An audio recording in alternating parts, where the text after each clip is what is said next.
কি রে মা, এভাবে বসে ওখানে কাঁদছিস কেন? কি হয়েছে তোর সোনা? কাঁদবো না তো কি আর করবো বলো তো? আমার পায়ে কত বড় একটা কাঁটা ঢুকেছে। ও কত ব্যথা করছে। মা, তোমাকে আমি কতদিন থেকে বলি আমাকে একজোড়া জুতো কিনে দাও, কিন্তু তুমি তো আমার কোনো কথাই শুনলে না। আমাকে জুতো কিনে দাও না মা। কাঁদিস না মা, কি আর করব বল?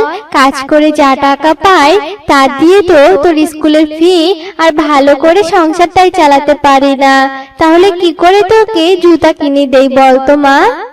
না না মা, আমি তোমার কোনো কথা শুনতে চাই না। তুমি যদি আমাকে জুতো কিনে না দাও তাহলে কিন্তু আমি খাবো না, কোনো কাজও করবো না, স্কুলেও যাব না। খালি পায়ে স্কুলে যাই বলে সবাই আমাকে নিয়ে কত হাসাহাসি করে, তখন আমার অনেক কান্না পায়। মা, আমি কোথাও যাব না। মা, তুই কষ্ট পাস না, দেখি আমি কুহুর বাসায় কাজের পাশাপাশি কুলির কাজও শুরু করব, আর যা টাকা পাবো তা দিয়ে তোকে একজোড়া সুন্দর লাল জুতা কিনে দিব। ঠিক আছে মা, এবার তো তুই খুশি? আর এবার পায়ে মলম লাগিয়ে দেই। এরপর তারা দুই মা মেয়ে ঘরে চলে যায়। আসলে স্বামী মারা যাওয়ার পর থেকে টুনি কুহুর বাড়িতে কাজ করে অনেক কষ্টে দিন কাটাতো। একদিন টুনি কুলির কাজ করছিল, কোথা থেকে একটা গাড়ি এসে টুনিকে ধাক্কা দেয়। গাড়ির ধাক্কায় টুনি মারা যায়। আর মায়ের মৃত্যুর খবর শুনে টিনটিন ছুটে সেখানে চলে আসে আর কাঁদতে থাকে। মা, ও মা, তুমি কত ভালো মা, তুমি আমাকে ছেড়ে এইভাবে চলে যেতে পারলে। আমার জন্যই তোমার আজ এই অবস্থা হলো। আমি যদি তোমার কাছে জুতো কিনে দেওয়ার জন্য বায়না না করতাম তাহলে তোমার কিছুই হতো না মা। তুমি আমাকে ক্ষমা করে দাও মা। কাঁদিস না রে টিনটিন, আর কাঁদিস না। কেঁদে কি আর হবে মা? সবাই তো আর সারা জীবন বেঁচে থাকে না। এখন যা মা, তাড়াতাড়ি করে তোর মায়ের সৎকারটা সেরে ফেল। এরপর টিনটিন অনেক কষ্টে তার মার সৎকার করায়, আর সেদিন থেকে তাকে খেয়ে না খেয়ে দিন কাটাতে হয়। ও, বৃষ্টি পরে রাস্তাটা কত খারাপ হয়ে গেছে, আর কাদায় আমার পাটাও নোংরা হয়ে গেছে। আর যদি আমার একজোড়া জুতা থাকতো তাহলে আমার পায়ে একটুও কাদা লাগতো না। আচ্ছা, আমি তো একটা কাজ করতে পারি। আমি তো মায়ের পরিবর্তে কুহু কাকিমার বাড়িতে কাজ করতে পারি। এরপর টিনটিন কুহু কাকের বাসায় যায় আর তার মায়ের পরিবর্তে কাজ চায়। তুই যখন এত করে বলছিস তবে আমি একটা শর্তে তোকে কাজ দেব। আমি তোকে একবেলা বাসি খাবার আর সামান্য কিছু টাকা দেব। এতে যদি তুই রাজি থাকিস তো ভালো, নইলে বেরিয়ে যা। আর তার মাঝে তুই আবার অনেক ছোট, সেভাবে কাজ করতে পারবি না। এখন কি করবি বল? করতে রাজি নাকি করবি না? না না মাসি, আমার কোনো সমস্যা নেই, আমি আপনার সাথে রাজি। না হলে যে আমাকে না খেয়ে থাকতে হবে। কাল থেকে কাজে আসবো মাসি। সে না হয় আসবি, কিন্তু শোন, তুই আমাকে একদম মাসি বলে ডাকবি না, মালকিন বলে ডাকবি, বুঝেছিস?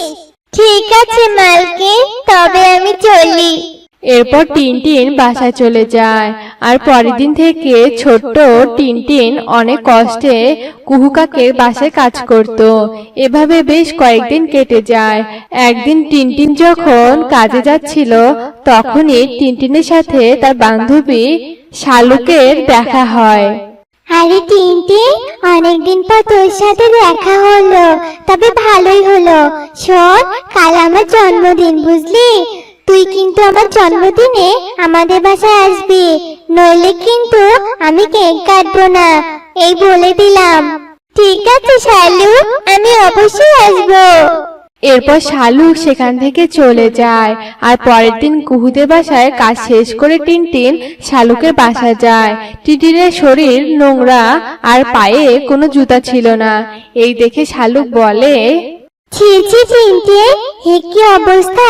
তুই আমাদের বাড়িতে এসেছিস বলতো, আর তোর পায়ে কিনা এক জোড়া জুতাও নেই। কি নোংরা লাগছে তোকে।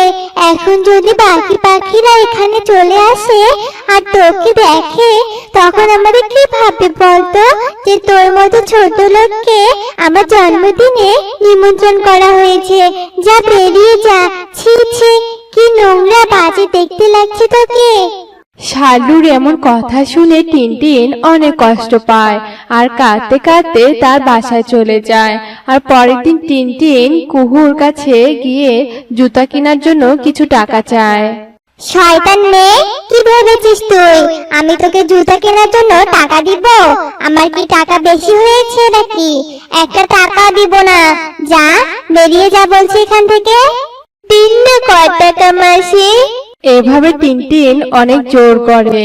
তখন কুহু বিরক্ত হয়ে লাঠি এনে টিনটিনকে অনেক মারে আর বাসা থেকে তাড়িয়ে দেয়। আর টিনটিন কাঁদতে কাঁদতে নদীর ধারে যায়।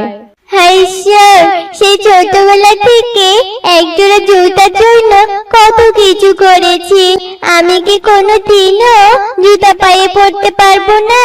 সবাই কত সুন্দর সুন্দর জুতা, কিন্তু আমার কোনো জুতা নেই। এসব বলে টিনটিন অনেক কাঁদছিল। তখনই সে দেখে পাশে একটা উল্লু পেঁচা জল জল বলে চিৎকার করছে। তখন টিনটিন কিছু জল এনে উল্লু পেঁচাকে দেয় আর উল্লু পেঁচা তখন জল খেয়ে স্বস্তি বোধ করে। তোকে অনেক ধন্যবাদ বাসা, আমাকে পানি খাওয়ানোর জন্য।